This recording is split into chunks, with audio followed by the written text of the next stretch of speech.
바울이 하나님께 받았던 은혜의 직분에 관해서 말씀을 드렸습니다. 3장 13절까지 바울은 하나님께 받은 자신의 직분을 은혜의 직분이라고 했고, 은혜의 직분이 무엇인지 그리고 그 결과가 무엇인지 지난주까지 말씀을 드렸습니다. 오늘 본문에 이르러서 바울이 갑자기 글의 주제를 바꾸게 됩니다. 그래서 직분에 관한 글을 쓰다가 오늘 본문부터는 에베소 교회 성도들을 위한 기도문으로 이 주제를 바꿔버립니다. 오늘 본문 안에는 에베소 교회 성도들을 향한 바울의 세 가지 중보 기도문이 기록되어 있습니다. 시간상 세 가지를 다 살펴볼 수는 없고요. 오늘은 그 세 가지 기도 중에 첫 번째 기도 내용 16절과 17절에 기록된 기도 내용을 좀 생각해 보려고 합니다. 우리말 성경에 보면은 네 가지 기도 제목처럼 보이는데 헬라 원문 성경 보면은 구문상 세 가지 내용의 기도 제목입니다. 오늘은 첫 번째 좀 살펴보도록 하겠습니다. 바울은 첫 번째 기도로서 에베소 교회 성도들, 그러니까 자신의 편지를 받아보는 에베소 교회 성도들의 속 사람이 강건하게 될 수 있도록 하나님 앞에 기도합니다. 여러분, 오늘 본문 16절 말씀 함께 보십시오. 그의 영광의 풍성함을 따라 그의 성령으로 말미암아 너희 속사람을 능력으로 강건하게 하시오며 라고 말합니다. 속사람을 강건하게 하시오며, 이것이 에베소 교회 성도들을 위한 바울의 첫 번째 중보기도 내용이었습니다. 여러분, 바울이 무엇 때문에 에베소 교회 성도들이 속사람을 강건하게 해달라고 기도하고 있는 것입니까? 지금 바울은 감옥에 수감되어 있습니다. 감옥에서 멀리 떨어진 에베소 교회의 소식을 전해 듣습니다. 교회 외부적으로는요, 에베소 지역의 사람들이 에베소 교회 성도들을 향한 적대감을 가지고 그들을 위협합니다. 그로 인해서 에베소 교회 성도들, 즉 에베소 지역에 정말 소수였던 에베소 성도들은 불안과 염려와 긴장 속에서 살아가고 있었습니다. 뿐만이 아니라 교회 내부적으로는 어떤 일이 있었냐면요, 신앙의 예식 혹은 의미, 절차 이런 것들 때문에 유대인 기독교인, 그러니까 에베소 교회 안에 있었던 성도들 중에 유대교를 믿다가 기독교인이 된 유대교 기독교인과 이방인이었다가 기독교인이 된 이방인 기독교인 두 사람들 사이에 다툼과 분쟁이 일어나고 있었습니다. 바울은 감옥에서 이런 소식을 접했을 때 무척 아팠을 겁니다. 무엇보다 예수님의 십자가로 인해서 하나가 되어야 될 유대인 기독교인과 이방인 기독교인들이 서로 적대적인 감정을 가지고 분열의 지미를 보이자 바울은 그 상황 속에서 굉장히 괴로워했을 것입니다. 자, 그래서 에베소서 편지를 쓰면서 그 편지 내용에다가 오늘 본문에서 하나님 앞에 기도하기를, 하나님, 에베소 교회 성도들의 속 사람을 강건하게 지켜주옵소서라고 기도하고 있는 것입니다. 바울이 에베소 교회 성도들이 속 사람을 강건하기 위해서 기도한 이유가 있습니다. 자, 이 속 사람, 흔히 마음이라고 말하죠. 이 마음은 어떤 것입니까? 우리 사람의 생각과 감정과 행동을 지배하는 통제센터입니다. 우리의 마음과 속사람은 인간의 지, 정, 의가 컨트롤받는 통제센터입니다. 그래서 우리의 속사람이 무너지게 되면요, 내면의 질서 세계가 무너지게 됩니다. 만약에 우리 내면의 질서가 무너지게 되면 행동으로 드러나는 우리의 외형적인 세계 역시 자동적으로 무너지게 됩니다.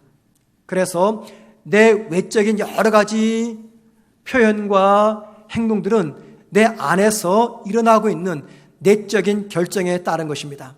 그러기에 이 내적 질서가 무너지게 되면, 즉 속마음이 무너지게 되면 자연스럽게 겉으로 드러나는 우리의 외형적인 행동 하나하나도 자동적으로 무너지게 된다, 그 말입니다. 고든 맥도날드라는 분이 계십니다. 이분이 쓴 책 중에 내면 세계의 질서와 영적 성장이라는 제목이 있습니다. 우리의 성도의 내면 세계를 어떻게 잘 돌볼 것이냐에 관한 책인데, 이 분야에 관해서는 가장 탁월한 책입니다. 여러분들이 혹시 기회 되시면 이 책을 꼭 읽어보기를 제가 정말 강력하게 추천합니다. 내면 세계의 질서와 영적 성장. 자, 이 책에서 고든 맥도날드는 이런 얘기합니다. 성도의 속사람이 약해지게 되면 5가지 증상이, 대표적인 증상이 나타나게 된다 이야기합니다. 저와 여러분의 속사람이 약해지면 나타나는 증상들. 그 첫 번째가 뭐냐면 마음의 평안을 잃어버린다라고 말합니다. 마음의 평안. 그러니까 불안과 염려 속에 살아갑니다. 여러분, 사람이 마음의 평안을 잃어버리면 어떤 모습으로 그 마음이 드러나는지 아십니까? 매사에 부정적으로 바라봅니다. 사람도 부정적으로 평가하고 상황도 부정적으로 평가합니다. 왜 그래요? 마음의 평안이 사라졌기 때문입니다. 불안과 염려가 가득하면요, 사람은 자연스럽게 부정적인 말과 행동을 합니다. 그래서 혹 여러분 주변에 부정적인 말을 하는 분들이 많이 계시죠. 늘 부정적으로 사람을 평가하고, 그런 사람은요, 마음에 참된 평화가 없기 때문입니다. 만약에 그리스도인인데 그렇다, 지금 그분의 이 속사람은 약해져 있는 겁니다. 이게 첫 번째 증거입니다. 두 번째, 성도의 속사람이 약해지며 나타나는 증거는요, 주님과의 생명력 있는 교제를 잃어버리게 됩니다. 주님과의 생명력 있는 교제. 그래서 그런 분들은요, 신앙생활이 습관화가 됩니다. 감동이 없는 거죠. 믿음 생활에 기쁨이 없는 겁니다. 그냥 습관적으로 주일이 되니까 교회 찾아오는 거예요.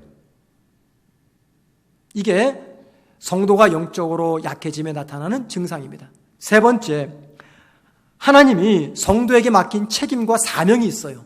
그런데 속사람이 약해지면 그 책임을 잃어버립니다. 그러니까 사명을 감당하지 못합니다.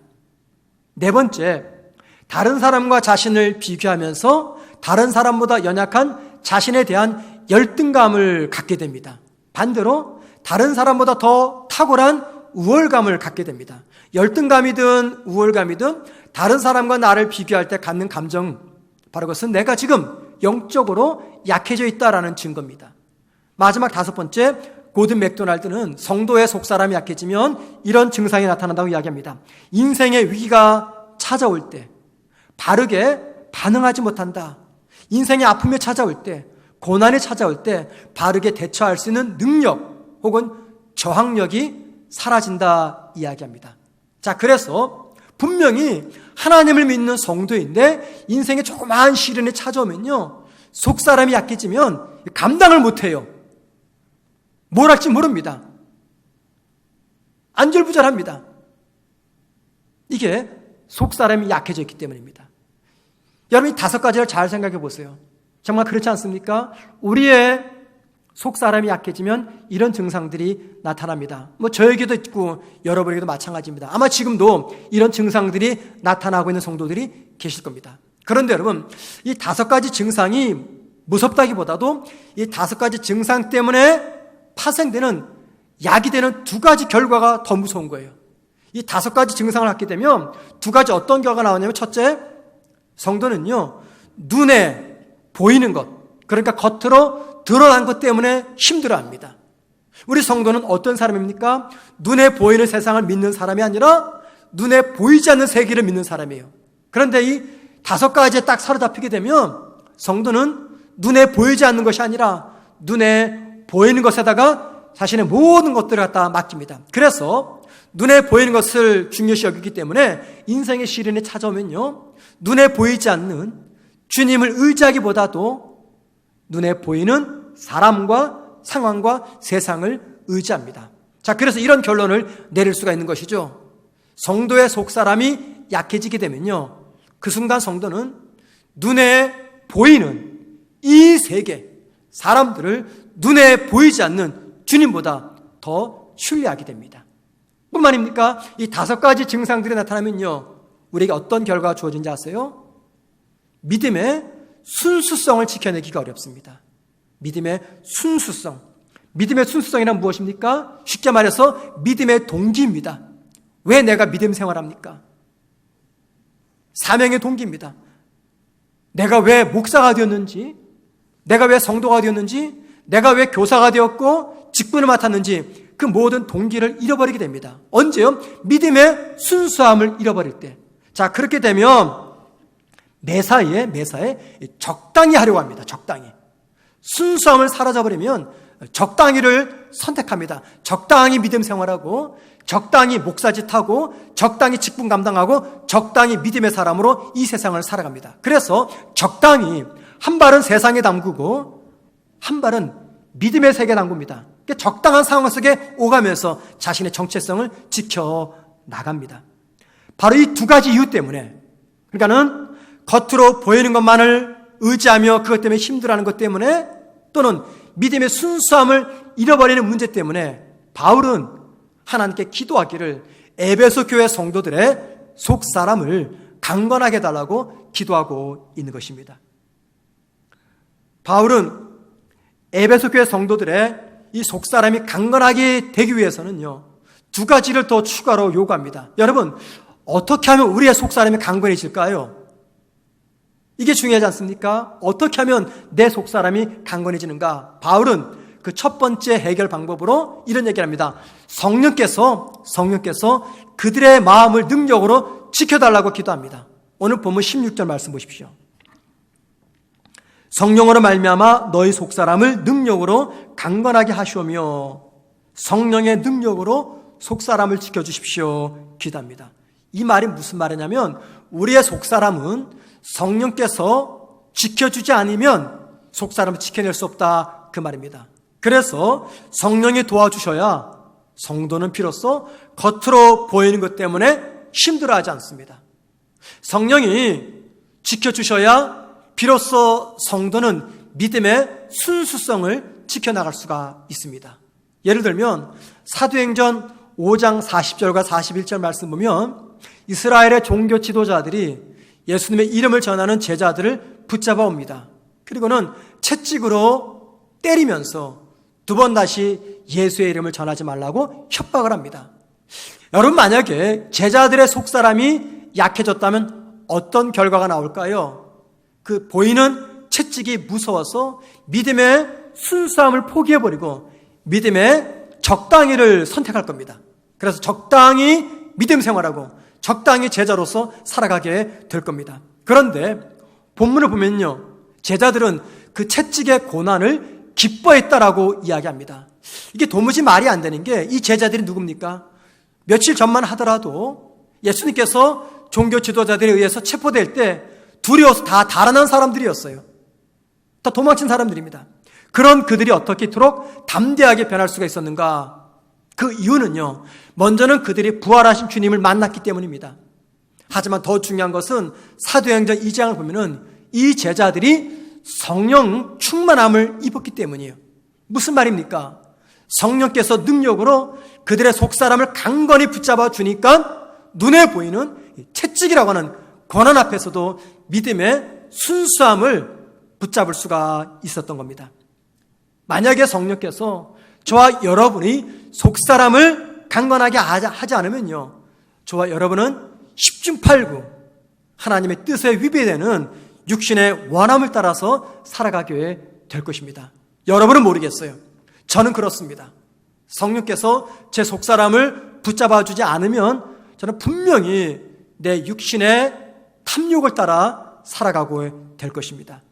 자, 그래서 성령께서 나의 마음, 나의 속사람을 통제하시도록 저와 여러분은 최선을 다해서 성령님을 의지하며 성령님과 동행하셔야 된다는 것입니다.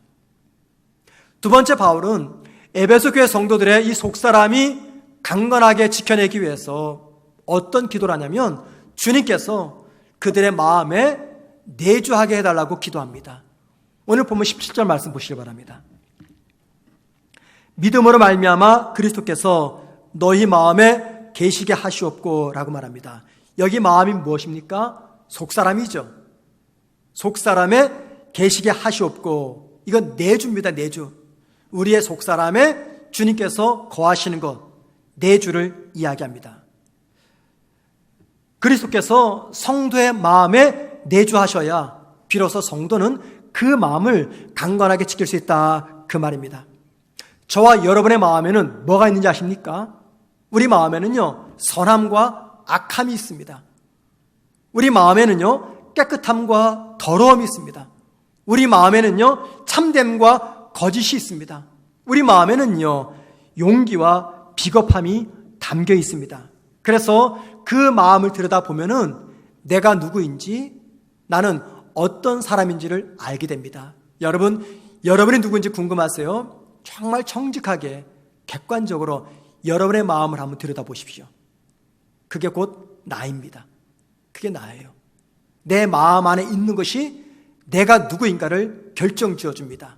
자, 그래서 바울은 이 마음에 주님이 내주하고 계셔야 비로소 우리의 속사람이 건강해질 수 있다라고 이야기하고 있는 것입니다. 지금 바울은요, 주님을 만나지 않아서 회심하지 않은 사람, 거듭나지 않은 사람의 마음에 주님께서 내주해달라고 기도하는 것이 아닙니다. 이미 주님을 만나 거듭난 사람, 그러니까 회심한 성도의 마음에 주님께서 내주해달라고 기도하고 있는 것이에요. 여기 17절 말씀 보시면 계시게 하시옵고라는 표현이 나옵니다. 계시게 하시옵고, 즉 내주하여 주옵소서, 그 말이죠. 헬라어 단어에는요, 여기 계시게 하옵소서라고 할 때 두 가지의 단어가 있습니다. 첫 번째는요, 손님이 잠시 체류했다가 떠날 때 쓰는 단어인데, 그 단어는 파로이케오라는 단어입니다. 파로이케오, 손님이 잠시 머물다가 떠날 때 이 단어를 씁니다. 두 번째는요, 집주인이 자기 집에 오랫동안 기거하면서 살아갈 때 쓰는 표현이 카토이케오라는 단어입니다. 그러니까 파로이케오가 아니라 17절은 카토이케오로 쓰여졌어요. 뭘 말하냐면 바울이 지금 기도하기를, 하나님, 우리 주님께서 에베소 교회 성도들의 마음에 잠깐 머물다가 떠나는 손님이 아니라 그 마음에 영구히 기거하는, 체류하는 주인으로서 임재하여 주옵소서라고 기도하고 있는 것입니다. 왜냐하면 주님이 손님이 아니라 주인으로서 우리 마음에 거하셔야 우리의 속사람이 강건해집니다. 여러분, 주님께서 우리 마음에 거하실 때가 있어요. 그런데 그게 오랫동안 지속됩니까? 어느 때가 되면 주님이 없는 것처럼 느껴져요. 그러니까 잠시 주님이 체류했다가 떠납니다. 그런데 우리는 주님께 뭘 구합니까?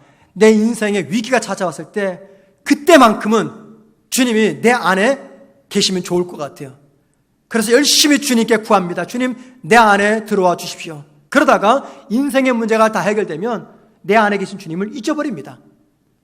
우리는 최선을 다해서 주님을 손님으로 모시려고 합니다. 주님을 손님으로 모시면요, 내 속사람은 강건해질 수가 없습니다. 성경은 이런 이야기를 합니다. 우리가 주님을 영접하게 되면 주님은 내 안에 머무십니다. 근데 잠깐 머물다가 떠나는 것이 아니라 영원토록 머물고 계십니다. 이게 성경의 가르침입니다. 자, 그런데 바울은 이 성경의 가르침을 모르는지 무슨 기도합니까? 하나님, 주님께서 에베소 교회 성도들의 마음에 주인으로 거하여 주옵소서라고 기도하고 있습니다. 여러분, 이 바울의 기도가 잘못된 기도입니까? 바울은 지금 어떤 의미에서 이 기도를 하냐면요, 에베소 교회 성도들의 마음에 주님께서 지금 내주하고 계십니다. 영원토록 내주하실 겁니다. 그런데 그 교회 성도들이 그걸 모르는 거예요. 영의 눈이 막혔고 속사람이 약하기 때문에. 그래서 바울은 기도하기를 그들의 마음에 주인으로 내주하시는 주님을 그들이 인정하며 그 주님을 신뢰하며 그 주님을 주인으로 모실 수 있도록 해달라고 기도하고 있는 것입니다. 이걸 가르쳐 17절에서 믿음으로 말미암아라고 말합니다. 믿음으로 말미암아. 무슨 말입니까? 믿음의 눈을 열어서 주님을 손님으로 받아들이는 것이 아니라 주님을 주인으로 받아들이고 주님과 동행하며 먹고 마시며 마침내 그 주님을 내 삶의 주인의 자리로 내어드리도록 하는 것, 이게 바로 믿음으로 말미암아 그 뜻입니다. 히브리서 9장 14절에 이런 말씀이 있어요. 하물며 영원하신 성령으로 말미암아 흠없는 자기를 하나님께 드린 그리스도의 피가 어찌 너희 양심을 죽은 행실에서 깨끗하게 하고 살아계신 하나님을 섬기게 하지 못하겠느냐. 여기 말씀 보면 양심이라는 단어가 나오죠. 양심이 뭡니까? 마음이죠. 속사람입니다. 그런데 그 전에 무슨 말씀이 있어요? 그리스도의 피가 그 양심을 지켜준다.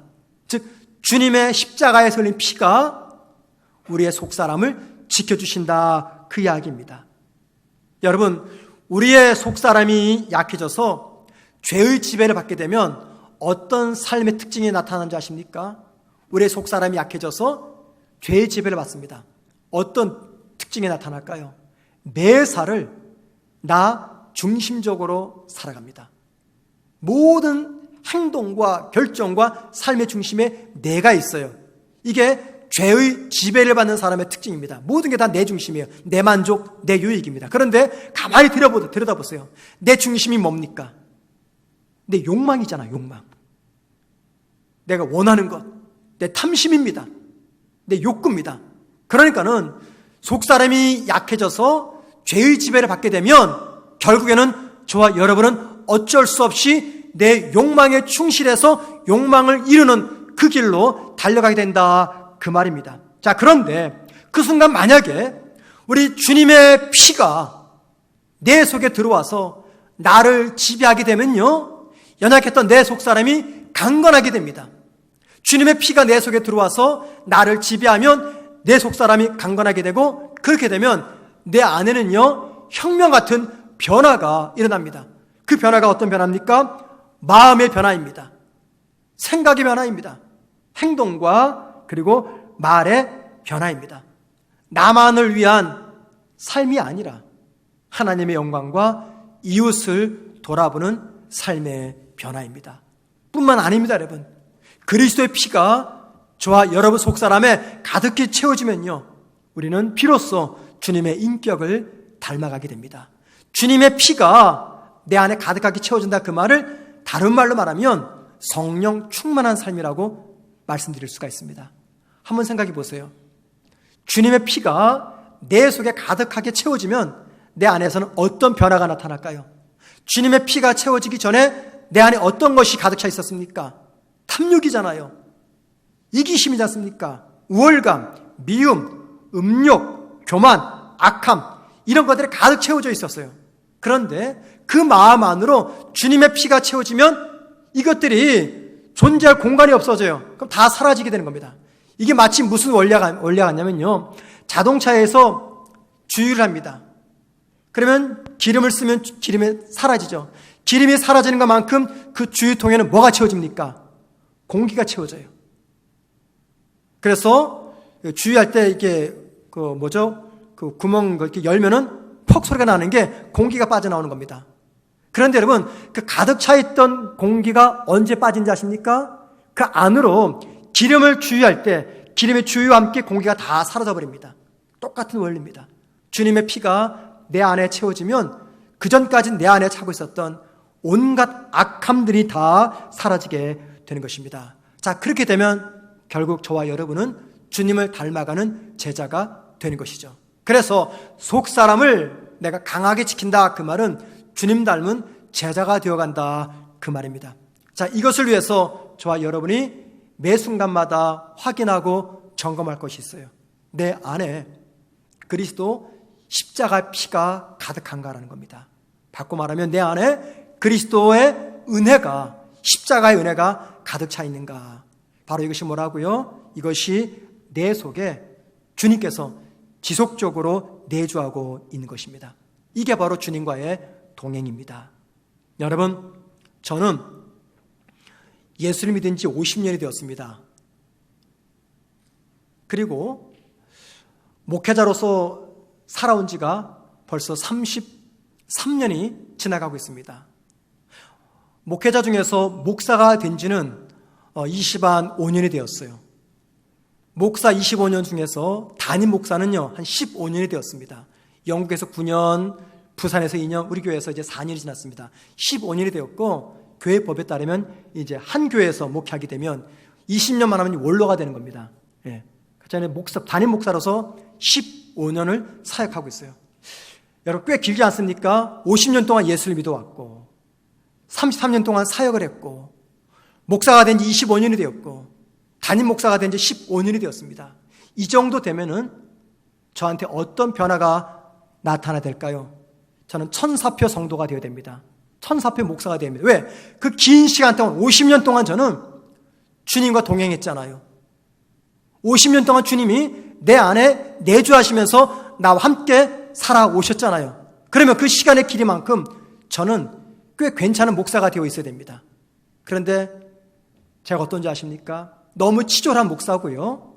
조그마한 말에 상처받고 생각하는 게 온통 눈에 보이는 것 중심으로 살아가려고 그렇게 애쓰고 있습니다. 제가 지금도 계속해서 하나님 앞에 잘못을 뉘우치는 게 하나 있어요. 너무 심한 건 얘기는 안 해드릴게요. 여러분들이 상처받을까 봐. 충분히 여러분이나 제가 감당할 수 있는 그 수위 조절해서 말씀드리겠습니다. 언젠가 저에게 교육자 한 분을 새롭게 뽑을 일이 있었어요. 목사님을. 그때 저는 뽑을 때 꽤 오래전입니다.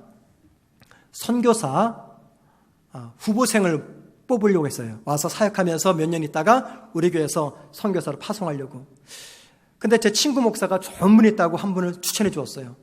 제가 얼굴을 만나지 못했습니다. 그분이 너무 멀리 살아가지고 전화 통화하고 그분의 설교도 듣고 다 보았는데 너무 좋은 분이에요. 참 괜찮은 분이에요. 선교사로서 사명도 뜨겁고. 근데 제가 그분을 교회로 사역자로 초대하지 않았습니다. 왠지 아십니까? 그 순간 저는 눈에 보이는 것을 보았어요. 뭘 보냐면 그분에게는 어린 자녀가 4명이 있었습니다. 4명. 막내가 100일이 지났어요. 제가 무슨 생각을 했냐면 이분을 선교지에 보내게 되면 그 4명의 자녀 양육비가 얼마나 많이 들어갈까 생각을 한 거예요. 솔직한 얘기입니다. 교회 담임 목사로서 좀 주제되더라고요. 만약에 그분에게 자녀가 4이 아닌 3, 2만 됐어도 저는 분명히 그분을 저희 교회 교육자로 모셨을 거예요. 자녀가 4이라는 이유 때문에. 그렇게 되면 교회가 더 많은 선교비를 후원해 드려야 되기 때문에 이게 부담이 됐던 거예요. 여러분, 이게 예수 믿은 지 50년 된 목사고요. 이게 사역자로서 사역한 지 33년 된 사역자고요. 이게 담임 목사로 사역한 15년 된 목사의 모습입니다. 솔직한 모습이에요. 눈에 보이는 것 때문에 이래요. 너무 안타깝죠, 여러분 보시기에. 50년 동안 예수 믿었으면 50년 동안 주님과 내주하고 동행했다면 함께 걸어왔다면 그 시간의 길이만큼 내가 변해야 되잖아요. 50년 길이만큼 내 속사람이 강건해야 되잖아요. 50년의 시간만큼 25년의 목사 생활만큼 저는 성숙해져야 되잖아요. 그런데 이게 잘 안 됩니다. 너무너무 힘이 들어요. 분명히 이 설교하고 또 지나면 똑같은 잘못을 범할 겁니다. 여러분, 저는 그래요. 그런데 여러분은 어떻습니까? 예수 믿은 지 몇 년 되셨어요? 은혜 받은 지 몇 년 되셨습니까? 내가 집사로, 권사로, 장로님으로 직분 받은 지 몇 년 되셨어요? 그 신앙생활의 길이만큼, 직분의 길이만큼 여러분 우리는 주님과 지난 세월 함께 동행하면서 주님이 내 안에 내주하셨습니까? 그리고 그 시간의 길이만큼 난 어떻게 변화되었고 어떻게 성숙해져 왔습니까? 우리의 모습이 어떻습니까? 내 말과 행동과 생각과 판단의 성숙이 일어나고 있습니까? 내 삶에 위기가 찾아옵니다. 그 위기를 대처하는 성숙함이 내 삶 가운데 나타나고 있습니까? 고난이 찾아옵니다. 고난을 대처하는 성숙함이 내 모습 속에서 나타나고 있습니까? 대인관계랍니다. 성도로서 대인관계할 때 내 신앙의 길이만큼 믿음의 성숙함이 묻어 나오는지요. 여러분, 나의 모습과 생각이 어떠한지를 돌아보십시다. 최근에 코로나로 인해서 내 삶에 여러 가지 아픔과 위기가 찾아올 것 같아요. 그 속에서 혹시라도 너무 심각한 우울증으로 고생하지 않습니까? 자녀들의 앞날을 생각하면 마음이 답답합니다. 속이 상하고 힘이 드십니까? 최근에 이전보다 더 많은 유혹들이 크게 다가오고 있습니까? 하나님의 뜻, 하나님의 영광에는 관심이 없고 오직 내 영광, 내 평안만을 더 강하게 원하고 계십니까? 주일마다 예배를 드립니다. 기도도 합니다. 그런데 신앙생활에 허물을 느끼고 있지는 않습니까? 왜 이런 증상들이 나타나는지 아세요? 내 속사람이 약해졌기 때문입니다. 속사람이 병들었기 때문이에요. 주님은 변함없이 내 안에 거하면서 나와 함께 동행하시는데 정작 나는 내 안에 내주하시는 그 주님을 인정하지 않습니다. 주님을 나의 주인으로 고백하지도 않습니다. 주님을 신뢰하지도 않습니다. 그 주님을 의지하지도 않습니다. 주님의 십자가의 피의 은혜를 내가 잃어버리고 살아가고 있습니다. 2017년 TV에서 방영된 슬기로운 감방 생활이라는 드라마 여러분 기억나시죠? 많이 보셨을 겁니다. 그 드라마 마지막 장면에서 인상적인 장면이 나옵니다. 극 중에 해롱이라는 인물이 나옵니다. 이 해롱이는 명문대 약학과를 졸업한 약사였어요. 그런데 우연한 기회에 실수로 마약을 복용합니다. 그리고는 마침내 마약 중독자가 됩니다. 엄마의 신고로 교도소에 수감하게 되죠.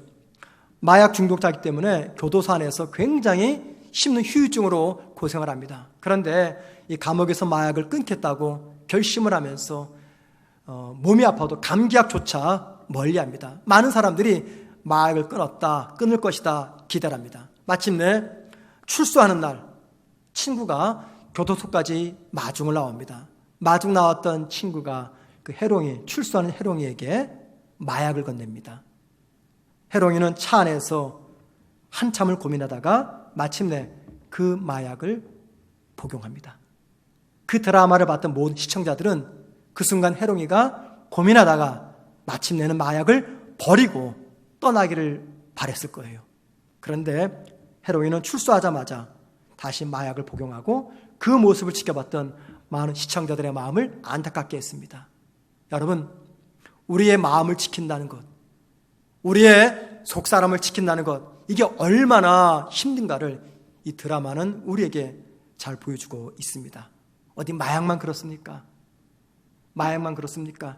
인간의 다양한 욕심과 욕망과 관련해서 저와 여러분의 속사람을 지키기가 정말 어렵습니다. 속사람을 지키기가 어려운 이유가 있습니다. 왜 어려운 줄 아세요? 우리의 속사람을 약하게 만드는 공격하는 자, 그가 누굽니까? 악한 영인 사탄입니다. 사람, 제도, 환경, 문화가 아닙니다. 그 뒤에서 그것들을 조종하는 사탄입니다. 하늘의 악한 영입니다. 그 악한 영이 우리의 속사람을 공격하니까 우리 그걸 막아낼 재간이 없는 거예요. 어떻게 하면 사탄의 공격으로부터 내 속사람을 지켜낼 수가 있을까요? 우리의 노력, 우리의 결심으로 가능합니까? 아니면 우리의 결단으로 사탄의 공격을 막아낼 수가 있습니까? 노력, 결단, 그리고 열심 중요합니다. 며칠은 가능합니다, 여러분. 몇 달은 가능합니다. 독한 분은 몇 년도 가능합니다. 그런데 그 결심, 결단, 마음이 영원토록 지속됩니까? 절대 아닙니다, 여러분. 우리의 결단으로 사탄의 공격을 막아낼 수가 없습니다. 방법은 하나입니다. 사탄보다 더 강력한 힘을 지닌 분을 우리가 붙잡는 겁니다. 사탄보다 더 강력한 힘을 가진 분의 도움을 요청하는 겁니다. 그게 누구라고요? 바울은 바로 그분이 성령님이라고 이야기합니다. 성령님을 의지하는 겁니다. 바로 그분이 내 안에 내주하시는 우리 주님이라고 말씀하고 있습니다. 성령을 의지하고 내 삶에 내주하시는 주님을 나의 주인으로 인정하며 신뢰하며 주인의 자리를 내어드릴 때, 그때 비로소 내 속사람을 공격하는 사탄의 공격을 우리가 막아낼 수 있다라고 바울은 이야기하고 있습니다. 무엇보다 여러분, 골고다 언덕의 우리 주님의 십자가의 피가 저와 여러분을 살려냅니다. 저와 여러분을 살려낼 유일한 방법이 있다면 바로 그것은 골고다 언덕의 주님의 십자가의 피입니다. 그래서 여러분 잘 들으셔야 됩니다. 성도가 마지막으로 돌아갈 곳이 있습니다. 이 땅을 살다가 여러 상황 속에서 항상 맨 마지막에 반드시 돌아갈 곳, 그게 어딘지 아세요? 골고다의 십자가 사랑입니다. 성도는 반드시 그곳으로 돌아가야 됩니다. 기독교와 성도의 삶에 십자가 사랑을 제외하면 무엇이 남을까요? 여러분, 우리 안에 주님의 십자가 사랑을 지워버리면 뭐가 남습니까?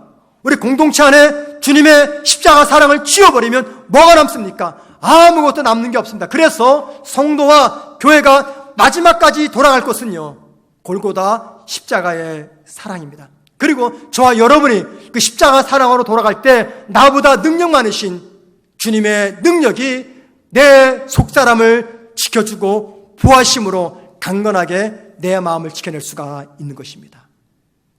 마태복음 13장에는요, 우리가 잘 아는 밭의 비유가 나옵니다. 4가지 밭이 나오죠. 길가밭, 돌밭, 가시밭, 좋은 밭. 그 중에 하나 마태복음 13장 5절 말씀 보면 이 돌밭 이야기가 나오는데, 씨앗이 흙이 얕게 덮인 돌밭에 떨어졌습니다. 흙이 얇다 보니까요, 금세 이 씨에서 새싹이 돋아납니다. 그 새싹만 보면 금방 열매가 맺히겠다 생각할 수가 있어요. 그런데 그 다음날 햇볕이 뜨겁게 내리치니까 올라왔던 싹이 다 죽어가고 말았습니다. 왜 그렇습니까? 뿌리가 땅속 깊이 내리지 못한 채 있었기 때문입니다. 뿌리가 땅속 깊이 내리지 못하여 땅속의 수분을 충분히 빨아들이지 못했기 때문에 태양빛에 의해서 이 새싹은 죽고 마른 겁니다. 여러분, 땅속에 뿌리를 깊이 내려야 세찬 바람, 뜨거운 태양빛, 폭우가 쏟아지는 힘든 시간을 참고 견디면서 열매를 맺을 수가 있는 것입니다. 이와 마찬가지로 우리 삶의 터를 그리스도의 사랑에 뿌리를 내려야지 상황과 환경과 관계없이 우리의 속사람을 지킬 수가 있습니다. 어떤 나무에서 열매가 맺힐까요? 땅 깊이 뿌리를 내린 나무입니다. 어떤 건물이 견고할까요? 땅속 깊숙이 그 털을 뿌리 내린 건물입니다. 어떤 성도의 속사람이 강건할까요? 어떤 성도가 인생의 풍랑과 비바람을 맞아도 흔들리지 않을까요? 십자가의 피로 자신의 마음을 채우는 성도입니다. 자신의 삶 중심에 주님을 주인으로 모시고 그 주님과 동행하며 그 주님을 신뢰하며 그 주님께 의지하는 성도입니다. 그런 성도의 속사람에 주님이 머물고 계시기 때문에 당연히 그분의 속사람은 강건할 수가 있는 것입니다.